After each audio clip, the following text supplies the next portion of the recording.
여러분 반갑습니다. 4월 11일 주간 소그룹 리더티시 시간입니다. 이제 봄도 이제 중반에 이르렀죠. 봄 기운도 이제 계속해서 무르익어가고 있는 것 같은데 우리 귀한 성도님들의 신앙도 또 거룩한 기대를 품고 살아가는 믿음의 삶도 점점 더 그 신앙의 뿌리를 깊이 내리는 그런 기간이 되었으면 좋겠습니다. 함께 기도하고 말씀 나누도록 하겠습니다. 기도하겠습니다. 사랑의 주님, 우리 안에 하나님의 큰 사랑과 은혜가 있음에 감사를 드립니다. 주님의 귀한 사랑이 우리 안에 풍성히 거하여 저희들이 그리스도의 부활의 능력을 경험할 수 있도록 인도하여 주시옵소서. 특별히 하나님께서 우리의 신앙생활 가운데 부활의 의미에 대해 더욱더 정확하게 알아가게 도와주시고 부활의 능력과 믿음으로 인하여 저희들이 하나님을 더욱더 기쁨으로 섬기는 주님의 자녀들 되게 하여 주옵소서.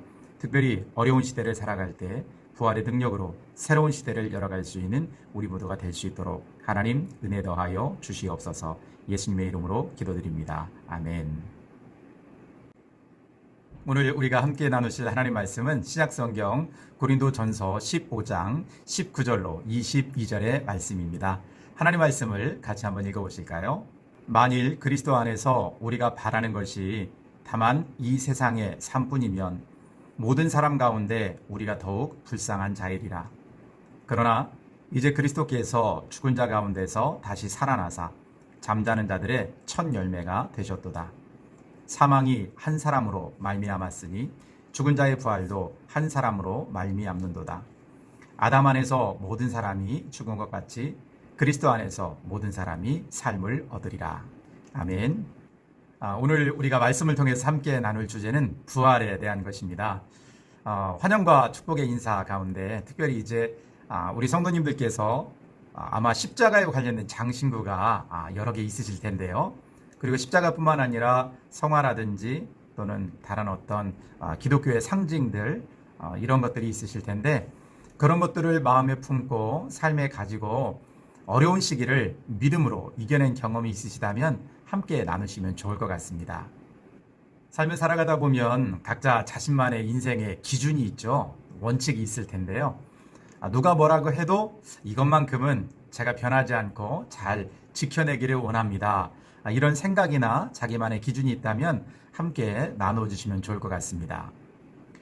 서로 환영하면서 교제하는 질문 제가 두 가지를 교재에 실어드렸는데요. 둘 중에 하나를 선택하셔서 성도님들과 이야기 나누시고 또 성도님들의 생각이 어떠신지 그리고 어떻게 인생을 살아오셨는지 함께 대화를 나누시면 좋을 것 같습니다. 금주 HL50의 찬양은 부활하신 주님을 생각하면서 주님의 능력을 힘있기를 원하는 마음으로 세 곡을 선곡했습니다. 찬송가가 아니지만 우리 귀한 성도님들께서 찬양을 좀 들어보시고 은혜를 함께 나누시고 특별히 찬송의 가사를 통해서 우리가 하나님의 능력, 부활의 능력을 힘입는 그런 시간이 되었으면 좋겠습니다. 자, 이제 본격적으로 지난주 하나님의 말씀에 대해서 우리가 깊이 생각해보는 믿음의 나무를 성장시키는 말씀에 대해서 함께 이야기를 나누겠습니다. 오늘은 세 가지 주제를 가지고 우리가 하나님의 말씀 가운데 나아갈 텐데요. 첫 번째는 카톨릭, 우리가 구교라고 부르죠. 카톨릭과 우리 개신교, 우리 기독교에 있어서 신학적인 견해가 다른 한 부분에 대해서 우리가 함께 이야기를 나눌 겁니다.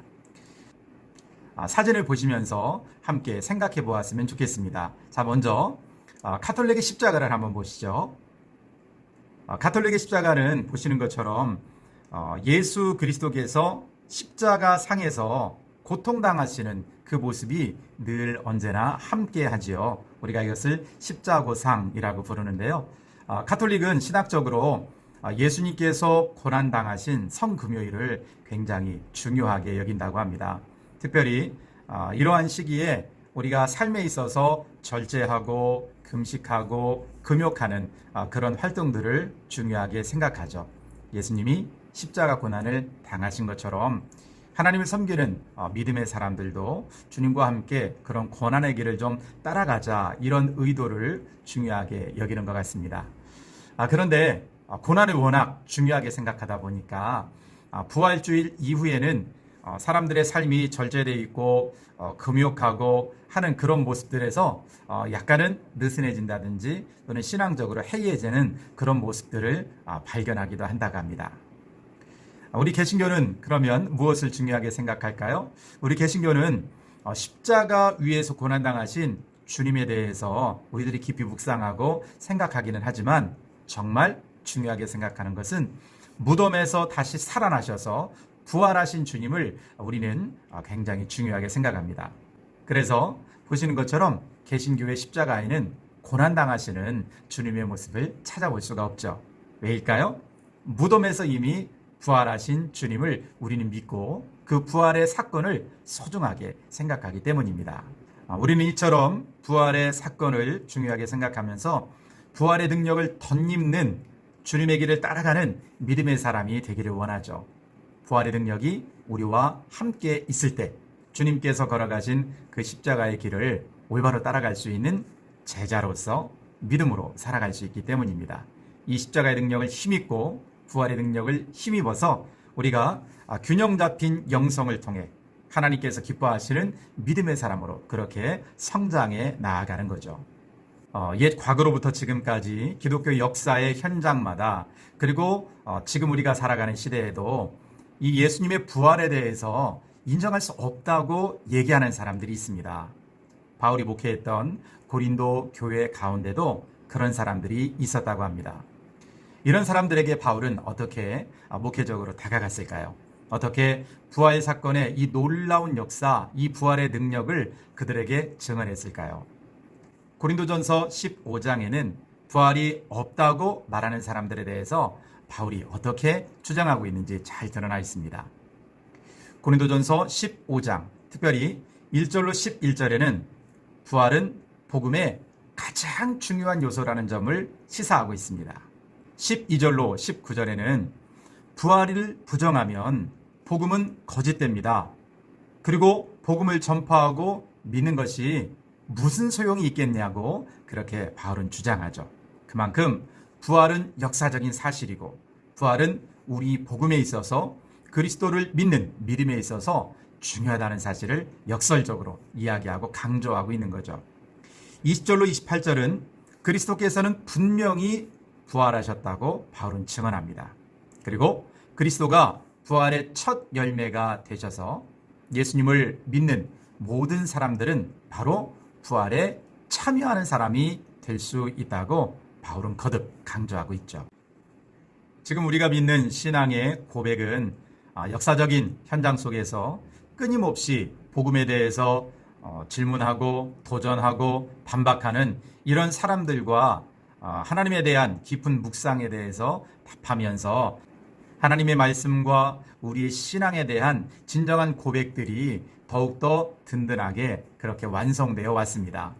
특별히 바울에게도 그리스도의 부활이 없다고 주장하는 사람들을 통해서 바울은 이 부활 신앙에 대해서 아주 깊이 생각하고 그것을 체계화하고 그것을 신앙의 고백으로 세워가는 그런 일들이 있었죠. 그리스도의 부활이 없다고 주장하는 사람들, 이런 사람들에 대해서 바울은 어떻게 이야기했을까요?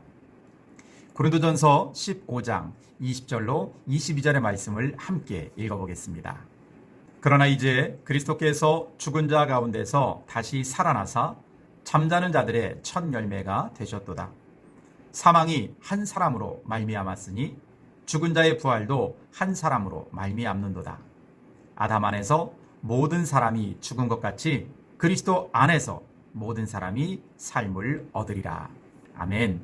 소그룹 교제에 우리 바울 사도가 부활에 대해서 묵상하면서 이 부활 사건을 어떻게 신학적으로 잘 정립했는지 그림을 통해서 담아 놓았습니다.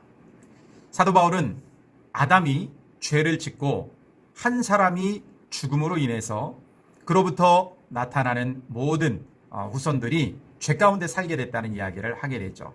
사망 안에 살게 됐다고 이야기합니다.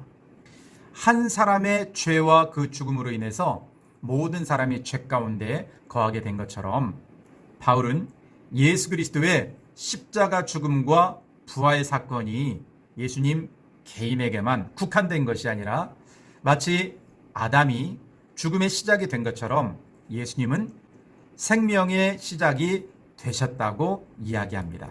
그리고 그 주님의 부활 사건은 첫 열매가 되셔서 주님의 부활에 대해서 믿고 따르고 주님의 복음을 마음에 영접한 사람들은 생명 가운데 나아가게 된다고 이야기하죠. 모든 신자들의 부활은 예수 그리스도의 부활과 서로 연결성이 있다는 것을 이야기하고 있습니다. 그러므로 부활에 대한 믿음이 든든히 서 있어야만 우리가 진정한 그리스도인으로서 주님의 제자가 되고 주님께서 걸어가시는 그 믿음의 길을 따를 수 있는 능력을 힘입을 수 있다는 거죠. 주님의 제자들과 바울 사도가 사역했던 초기 교회 공동체, 이 초기 교회 공동체는 바로 이러한 부활에 대한 진정한 믿음의 고백 위에 든든히 세워졌다고 우리는 생각할 수 있습니다. 부활에 대해서 지금까지 수많은 사람들이 질문하고 어떤 사람들은 도대체 이것은 과학적으로 입증할 수 없다. 어떻게 죽은 사람이 다시 살아나는가? 이성적으로 답을 구해달라고 요청하는 사람들이 참 많았습니다. 부활에 대해서 우리 기독교는 다양한 방법으로 그것을 사람들에게 설명하고 증명하기 위해서 노력했죠. 과학적인 관점에서 부활에 대해서 논하기도 하고 초기교회 교부들 그리고 초기교회 역사적인 사료들 이런 것들을 통해서 부활 사건이 진정으로 역사적인 어떠한 사건이었고 그 부활 사건을 믿는 믿음이 옳다는 것을 우리가 이야기하기도 했습니다. 뿐만 아니라 신학적인 어떠한 물음과 대답의 과정들이 쌓여가면서 부활 신앙에 대해서 우리가 신학적인 토대를 만들어 오기도 했죠. 하지만 여전히 우리에게 남은 과제가 있습니다. 부활 사건에 대해서 우리 인간의 이성으로는 완전히 이해하거나 납득하거나 설명하기가 참 어렵다는 거죠. 그 이유는 어디 있을까요? 우리 인간의 이성을 어떠한 물체에 비유를 하자면 이 인간의 이성보다 하나님의 영역은 무한대로 크시다는 거죠. 우리가 상식적으로 생각을 할 때 작은 영역에 있는 이 인간의 이성으로 무한대로 확장되는 그러한 하나님의 영역을 과연 우리가 이해할 수 있을까요? 그것은 너무나 어리석은 일이죠. 그래서 이 부활 사건, 이 부활의 능력은 믿음의 영역이라고 우리가 말할 수 있을 것입니다.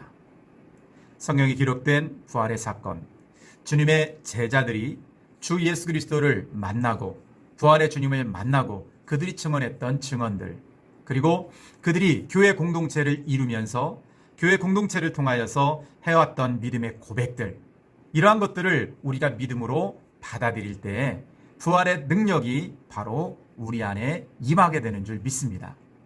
초대교회 공동체가 이 부활의 사건을 믿음의 영역으로 받아들이고 그들이 부활하신 주님을 바라보면서 신앙생활을 한 것처럼 오늘날 우리의 믿음도 우리 교회 공동체도 이러한 부활 신앙 가운데 든든히 서야 될 줄 믿습니다. 바울의 이야기를 기억하시기를 바랍니다.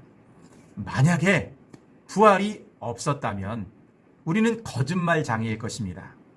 만약에 부활이 없었다면 우리는 세상을 살아가는 사람들 중에서 가장 불쌍한 사람들일 겁니다.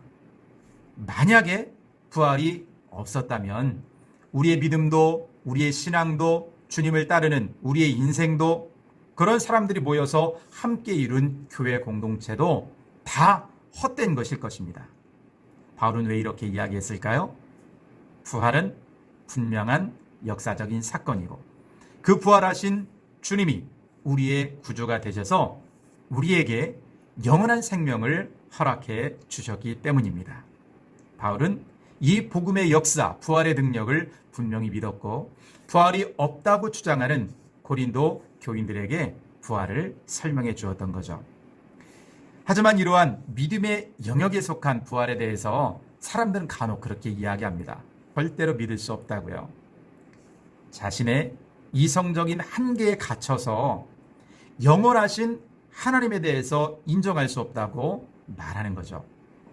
우리는 이러한 자기 이성의 한계에 갇혀있는 그런 생각, 갇혀있는 삶의 태도를 경계해야 됩니다. 사람이 어떤 것에 대해서 배움의 깊이가 깊어지면 깊어질수록 나는 그것에 대해서 참 잘 알고 있어요. 많이 알고 있어요. 나는 그것에 대해서 완전한 전문가예요. 라고 말하지 않습니다. 오히려 내가 공부하고 연구하는 그 분야에 대해서 탁월함을 이루는 분들은 내가 평생토록 이것을 연구하고 공부했는데 공부를 하면 할수록 연구하면 할수록 실험의 깊이와 넓이가 깊어지고 넓어지면 넓어질수록 내가 모른다는 것이 참 부끄러운 것 같습니다. 이런 겸손한 이야기를 하시는 모습을 우리는 자주 볼 수 있죠. 우리 인도자님들께서는, 우리 성도님들께서는 어떤 경우에 속하시나요? 자기 이성적인 한계에 갇혀서 그렇게 이야기하고 삶을 살아가는 경우가 많으신가요?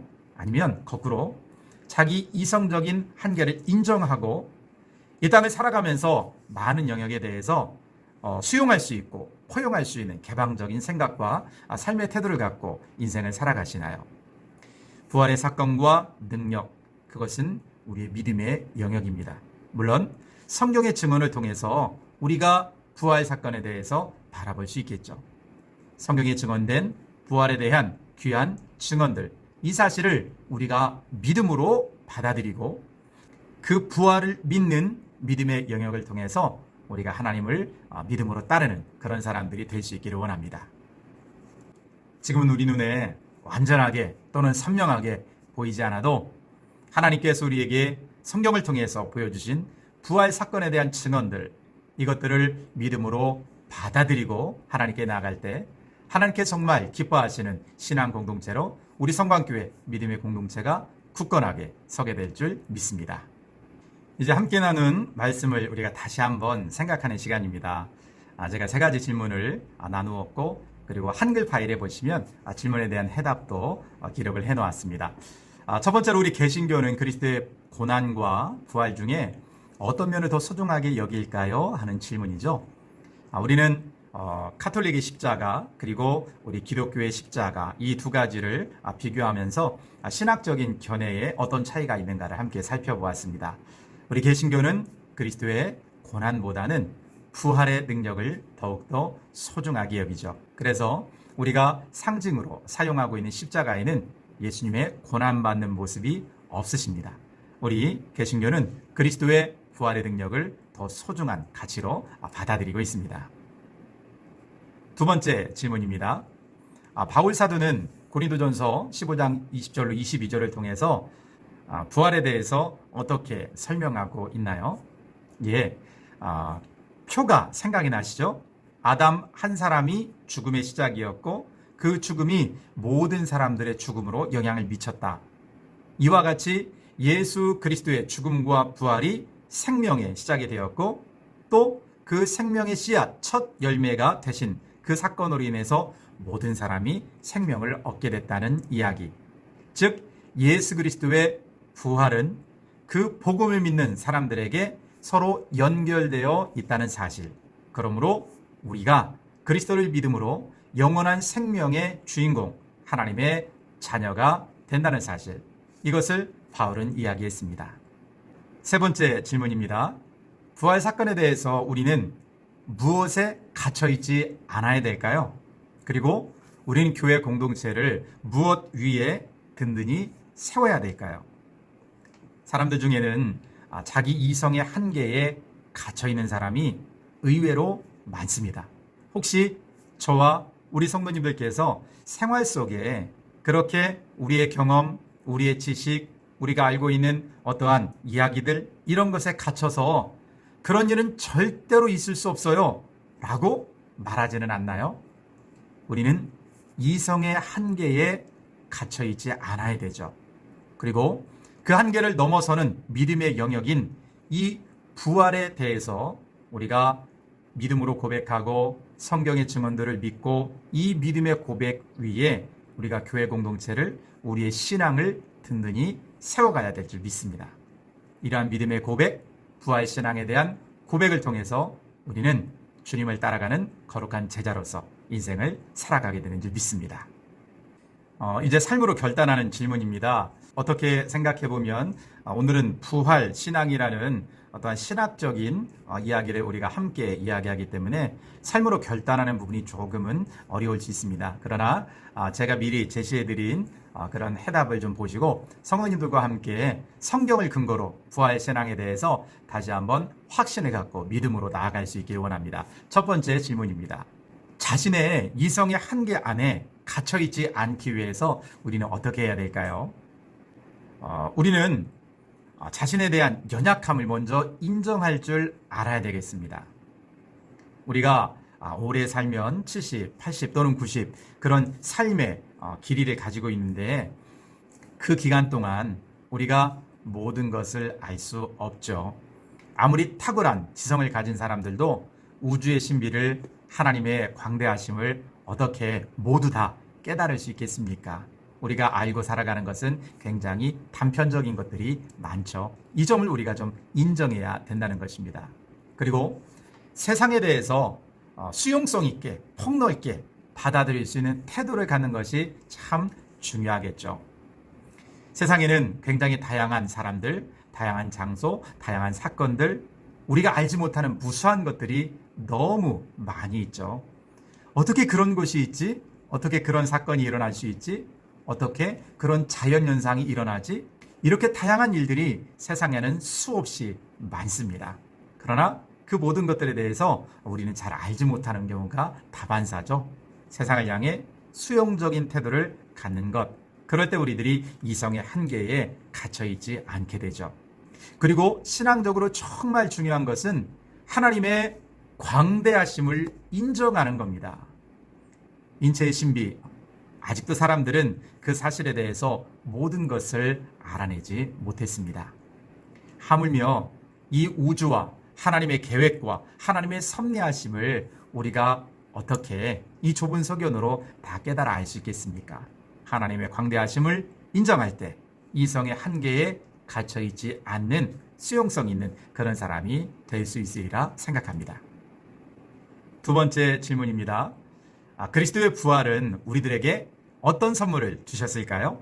성경을 한 절 한 절 바라보면서 우리가 그 해답을 찾아가야 될 것 같습니다.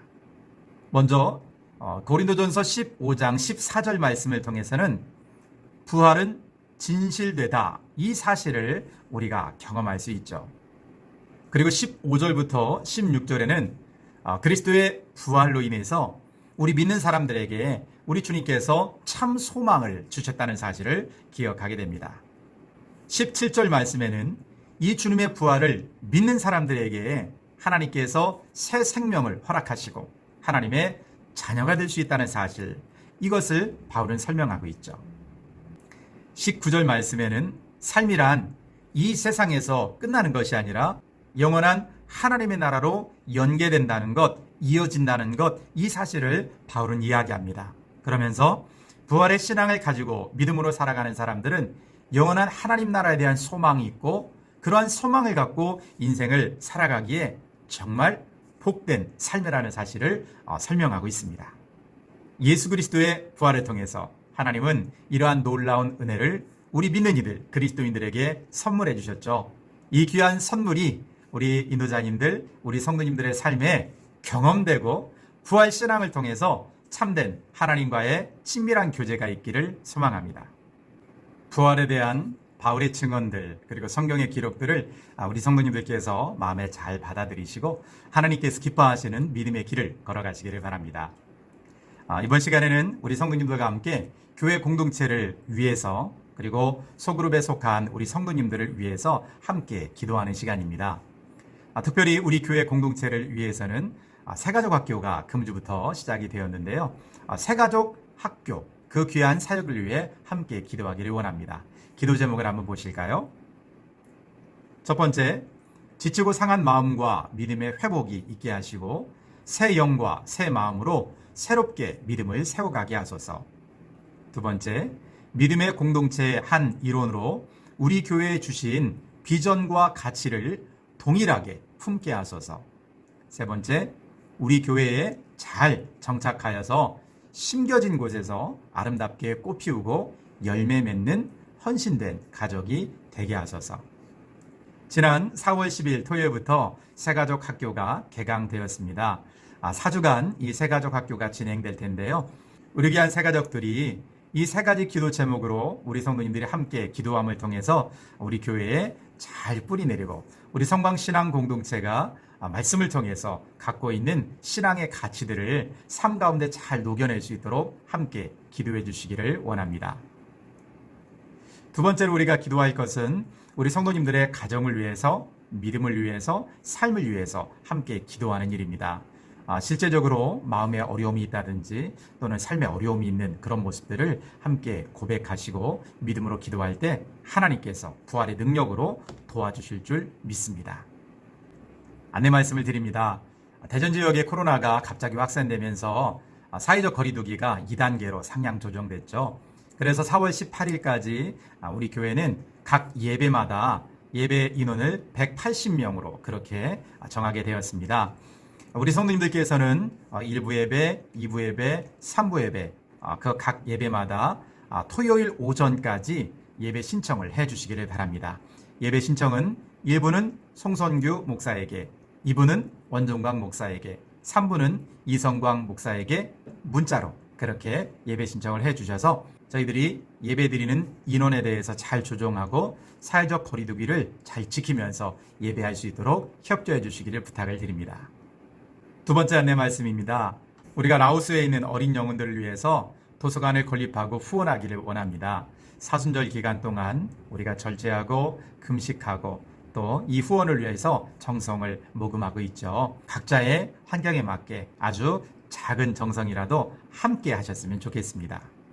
세 번째 안내 말씀입니다. 앞서도 우리가 기도하면서 말씀드렸듯이 새가족 학교가 개강했습니다. 새가족 학교를 통해서 우리 교회에 등록한 귀한 성도님들께서 우리 성광신앙 공동체의 믿음의 가치를 삶 가운데 잘 뿌리 내릴 수 있도록 함께 기도해 주시기를 원합니다. 네 번째 안내 말씀입니다. 제67회 남부연회가 13일과 14일 그렇게 양일간 열렸습니다. 이 귀한 연회에서 우리 교회에서 수련목으로 헌신했던 김효선 수련목이 목사 안수를 받게 되었습니다. 우리가 직접 함께 할 수는 없었지만 이제 목사 안수를 받고 하나님의 귀한 사역자로 다시금 한 걸음 더 앞으로 나아간 김효선 목사를 위해서 우리가 믿음으로 기도하고 하나님의 선한 일을 이루어갈 수 있도록 함께 해주시기를 부탁드립니다. 사랑하는 인도자 여러분, 이번 한 주도 우리 귀한 성도님들께서 말씀 안에 잘 거하고 그리고 무엇보다도 부활 신앙에 대해서 마음 깊이 한번 생각해보고 자신의 믿음을 새롭게 정립할 수 있는 그런 계기가 되었으면 좋겠습니다. 또한 일상생활 가운데 다양한 일들이 항상 일어나죠. 그런 다양한 삶의 현장 속에 우리 인도자님들께서 사랑으로 잘 섬겨주시고 또 신방해주시고 함께 기도하면서 믿음으로 함께 친밀한 관계로 나아가는 우리 모든 소그룹들 되었으면 좋겠습니다. 귀한 소그룹 모임을 통해 하나님의 부활의 능력이 함께하기를 원합니다. 그러면 함께 기도하실까요? 부활의 능력으로 우리와 함께 하시는 주님, 주님의 귀한 사랑이 우리의 소그룹마다 풍성히 넘쳐나기를 원합니다. 부활에 대하여 우리들이 이성의 한계에 갇혀있지 않고 믿음을 통하여 주님을 따르며 부활의 능력을 경험하는 우리 모든 성도들이 될 수 있도록 인도하여 주옵소서. 예수님의 이름으로 기도드립니다. 아멘. 주님의 부활의 능력이 우리의 삶에 가득하기를 소망합니다. 감사합니다.